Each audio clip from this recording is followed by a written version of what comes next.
My name is David, and I injured my voice many years ago.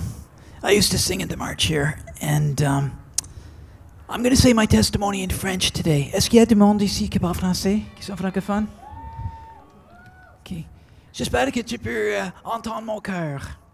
And for those of you who don't speak French, I just would ask that you would hear my heart about abortion. It ruined my life. J'ai grandi dans une famille athée et je n'ai jamais entendu personne dire que l'avortement est mal.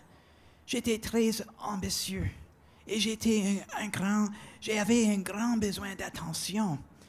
À mes 21 ans, j'ai été choisi pour chanter dans un spectacle de Broadway. Et j'étais sur la voie de devenir un interprète et acteur de cinéma reconnu. Ma copine de l'époque utilisait un contraceptif, mais elle a échoué et elle est tombée enceinte. Nous sommes allés à la clinique d'avortement en pensant que c'était la solution. Je pensais que j'étais mature et responsable en aidant à payer pour l'avortement et en restant assis dans la salle d'attente. J'ai lu les revues espérant m'échapper à la responsabilité d'être un père. Elle sortit de la salle une personne complètement changée et peu après, elle est tombée dans une dépression. Moi, j'ai essayé d'éviter la douleur de l'avortement en me plongeant dans ma carrière. La relation a pris fin peu après. Il y a une autre histoire de contraception ratée, suivie d'un avortement avec une autre femme, avec le même résultat d'une relation se terminant. Cette fois-ci, la pilule contraceptive a échoué. Tu vois, la contraception ne marche plus toujours. Ce que je n'avais pas compris, c'est que la grossesse ne m'ont pas transformé en père potentiel. J'étais vraiment un père dès le moment de la conception. La décision n'était pas voulons-nous devenir des parents. C'était que faisons-nous du fait que nous sommes déjà des parentes. J'aurais dû accepter la responsabilité pour mes enfants, mais j'étais au sommet de ma carrière et j'étais à la poursuite égoïste de ma dépendance à l'attention. À la suite de l'avortement, j'ai commencé à trop boire. J'essayais de m'échapper de ma peine. J'ai eu la bulimie et je suis tombé à 115 livres. J'étais dans la tournée nationale des États-Unis du spectacle Broadway Cats. Mais ma vie était emmêlée. Ma voix était rauque, comme maintenant. J'étais presque muet. Et le médecin m'a demandé de ne pas parler pendant 3 semaines. Mais moi, j'ai continué à chanter et je me suis blessé la voix de façon permanente. Et c'est pourquoi je parle comme ça maintenant. C'est à cause de l'avortement. À 24 ans, j'ai perdu tout ce que je tentais de sauver en choisissant l'avortement.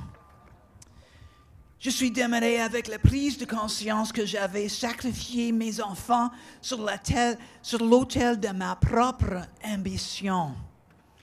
Ma misère m'a mis à genoux.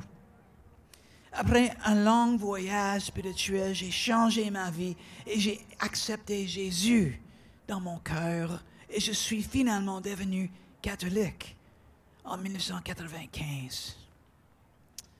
Mon expérience avec le Christ m'a conduit dans une longue période de célibat et de purification.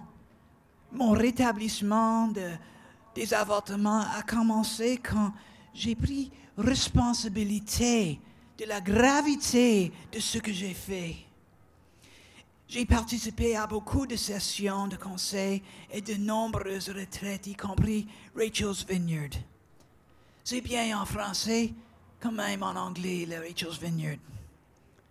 J'ai trouvé beaucoup de guérisons dans le sacrement de la confession et en partageant mon témoignage comme maintenant.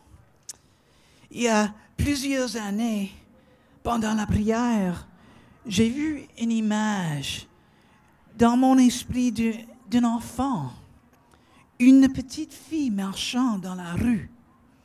Je conduisais une voiture. J'ai essayé d'arrêter, mais le frein était brisé. Son petit visage s'est écrasé contre mon pare-brise. Et une voix a dit, « David, c'est votre fille. » Et j'ai vu alors la Vierge Marie tenant la main de cette petite enfant. Et cette fois, elle était belle, sans aucune blessure. J'ai dit à la Vierge Marie, « Puis-je lui parler ?» Elle m'a dit, « Oui, vous pouvez, David. » J'ai dit, « Comment vais-je savoir qu'elle est au ciel ?» Elle m'a dit, « Elle est avec moi, n'est-ce pas? » Ma fille Tina et moi, nous sommes réconciliés de ce moment, ce jour-là. Récemment, pendant la prière, dans l'œil de mon esprit, j'ai vu mon fils Benson jouer du piano. Pour un chœur d'anges au ciel, nous sommes réconciliés. Il y a 7 ans, j'ai rencontré Kirsten ici. Nous ne croyons pas aux mensonges de ce monde qui prétendent que vous êtes censés avoir les relations sexuelles avant le mariage. Nous avons pratiqué la chasteté et attendu. Nous nous sommes mariés il y a 4 ans. Kirsten, je te suis tellement reconnaissante et je t'aime avec tout mon cœur. Merci pour ton engagement envers Dieu, envers l'enfant à naître et ton amour pour moi. Nous sommes Kirsten et David et nous aimons la vie. We stand for life.